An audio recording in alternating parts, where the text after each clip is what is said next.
After the whistle starts where this happened out at Bellwood-Antis. Penns Valley quarterback Jackson Romick goes deep to Danny Kerstetter. Let's take another look at that with a one-handed grab, starting us off strong. But would Penns Valley keep the hot streak alive? After the whistle starts right now. Hi, I'm AJ Sisson. We'll have more on that game, plus more action from around District 6. And I'm Logan Mirandis. Plus, a look at the nation's leading rusher here in Pennsylvania and Penn State's preparations as they get ready for a battle against the Ohio State Buckeyes. All that coming up and more on After the Whistle. Let's go.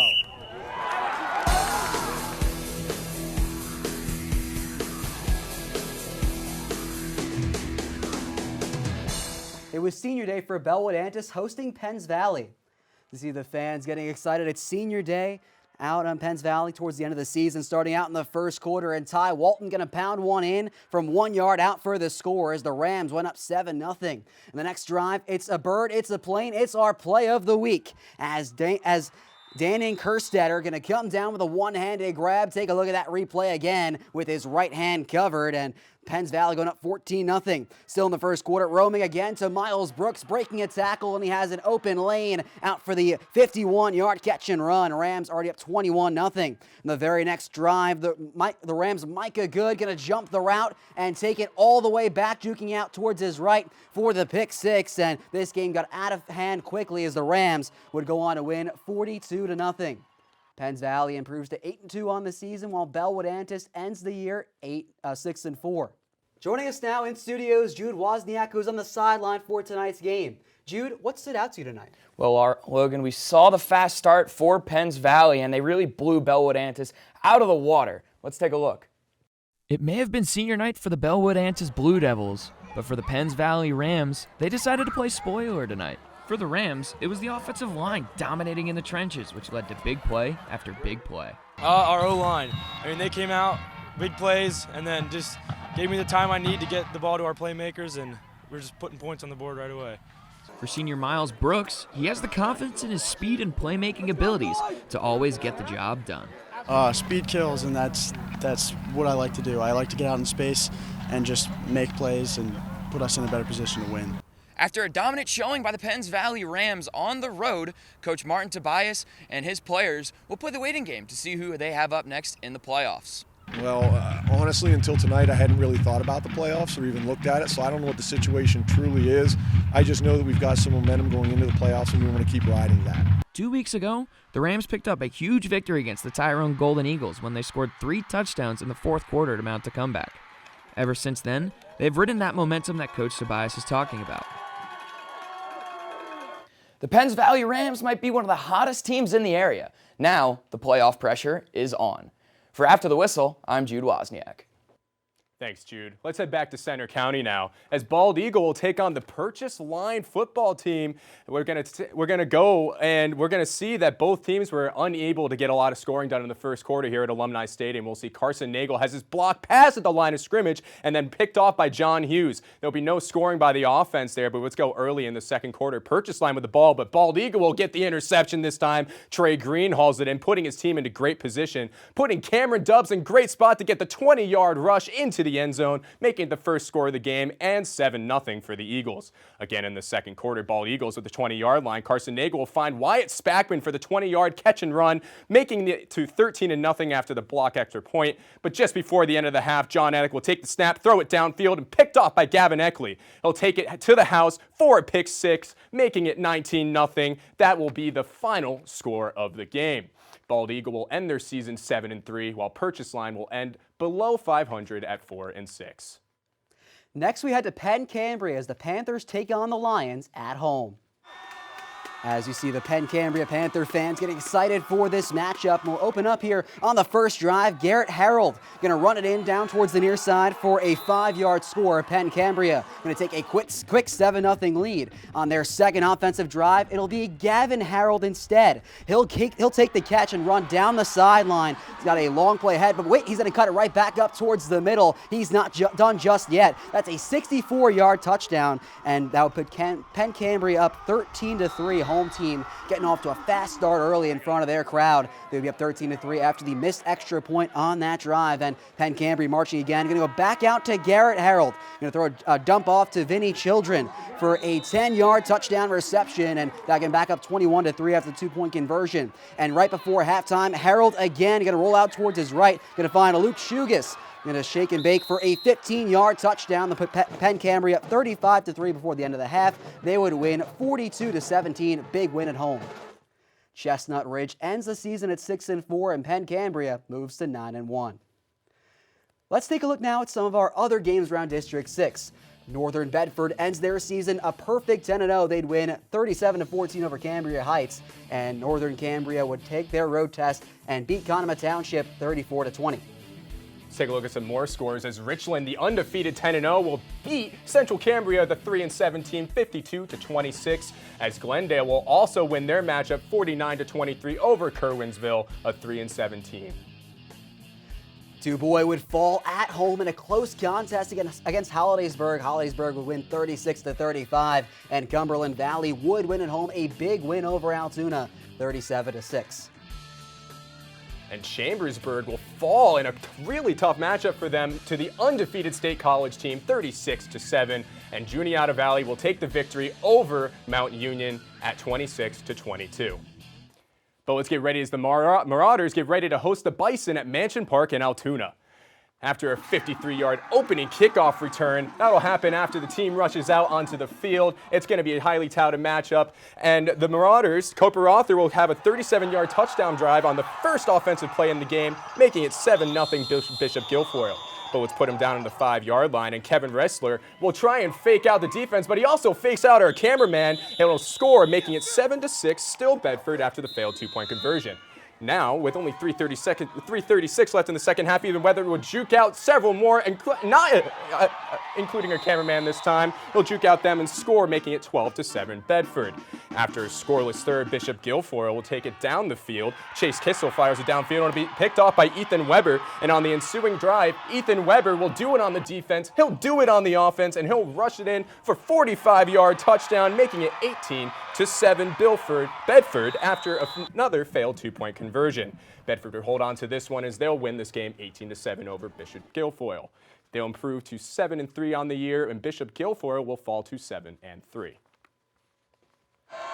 Now for Mifflin County, hosting Redland tonight as the fans get excited in this blackout. Starting towards the end of the first quarter, quarterback Landon Eichhorn throwing a 64-yard dart. Going to find Isaac Wilson, going to speed past the defenders on the far side for the touchdown. Mifflin County already at 14-0. Now started the second quarter. Eichhorn, this one not going to go too well. Overthrowing his defender, Brady Seiler, going to get the interception. That drive wouldn't go anywhere for Redland. Now middle of the second quarter, it'll be Quinlan Shearer, the Redland quarterback, going to get it right back. An interception going the other way, and Mifflin County's drive going to be stopped right there. But 2 minutes later, Eichhorn throwing an absolute dart, going to find Parker Kearns, and that would lead to this play. Eichhorn going to go down towards the far side. Dupree Reed going to find the end zone for 6, and Mifflin County would lead 20-0 at halftime. They would lead 41-7 in this one, and the senior dinner dance happening as well. Proposal actually happened in this, so Dub's going to be catch off the field as well as on. And Mifflin County would improve to 6-4 on the season, while Redland falling to 2-8 with the loss. Coming up, a look at how Penn State prepares for its battle with the Buckeyes. But first, we'll show you some out-of-town scores from around the PIAA. We'll see you after the break.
Hello and welcome back to After the Whistle, brought to you by Com Radio, Center County Report, and Penn State's chapter of Awesome.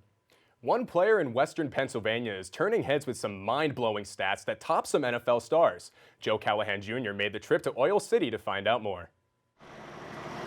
About 2.5 hours west of State College is Oil City, Venango County. It's home of the Oil City High School Oilers. They've won 3 district championships since 2016 and are 7-2 this year. Much of their current success is tied to star running back Ethan Knox. Well, even last season, my first year playing running back, I was carrying the ball a lot. So going into the off season, I kind of knew what my role was going to be for this football season. So it's kind of what I trained for. We weren't throwing the ball very well that year, and this year's the same. We're not throwing the ball very well, so we have relied on Ethan to carry the bacon. Taking handoffs is hard as is, but the level that this kid is doing it, what made you think that he was built in a video game? Earlier this season, Knox was believed to be the only high school player ever to reach 2,000 yards in just 5 games. Officially, he's only the 4th high school player ever to eclipse 3,000 yards in just 9 games. He has the most of any player over that stretch. His eyes are now set on 4,756, putting his name in the conversation with Tyler Ebell, Tennessee Titans star running back Derrick Henry, and the all-time record holder for a single season, John Giannantonio. Definitely something that kind of sits in the back of my mind, but with that being said, it's in the back. So I try to focus on task at hand, which right now it's winning games, and right now we're focused on playoffs right now. While no official offers have come in yet for the junior back, he has visited Pitt and Ohio University. That list is likely to grow. In Oil City, I'm Joe Callahan Jr. reporting for After the Whistle. Oil City hopes Knox can continue his record-breaking production into the playoffs. After a dominant whiteout victory over Minnesota, Penn State looks to pull off a major upset against the Ohio State Buckeyes. Evan Papalis has more. Fresh off a big win against Minnesota, the Nittany Lions now face a much tougher challenge. Number 2 Ohio State rolls into Happy Valley, and the Buckeyes are led by Heisman hopeful C.J. Stroud and an offense that's averaging 50 points a game. Coach James Franklin says the Buckeyes bring a ton of talent. And the quarterback, makes big-time accurate throws. It's a small window that he's able to thread the ball into, not only with arm talent in terms of strength, but also accuracy. Penn State is 4-0 at home this season, but the Lions face their toughest task yet on Beaver Stadium grass. The head-to-head series between Penn State and Ohio State has not treated the Nittany Lions too fairly over the last decade. Penn State just 1-9 against the Buckeyes during that span. And since the turn of the century, Penn State just has 1 win in 20 tries against AP poll top 5 teams. That lone win, 2016, at home versus Ohio State. The Buckeyes have scored on all 36 red zone opportunities. So when you talk about red zone offense, when you're able to run or throw the ball, that's valuable down there. The Penn State defense is expected to have pass rusher Chop Robinson back for the game, but the offense will have to be a bright spot if the team wants a chance to win. In University Park, I'm Evan Papalis for the Center County Report. The Penn State Stripeout is set to kick off from Beaver Stadium on Saturday at noon. You can listen to the game live on Penn State's Com Radio. Well, AJ, it's going to be a tough contest for Penn State trying to get back in the win column against the Buckeyes. Yeah, and this will be a big test for them, and maybe they can make a push for a Big Ten championship game if they can actually take on and beat Ohio State tomorrow. Well, the postseason is right around the corner, and while the weather is getting cold, the games are only starting to heat up. But until then, I'm AJ Sisson. And I'm Logan Mirandis. We'll come back with the playoffs next week on After the Whistle.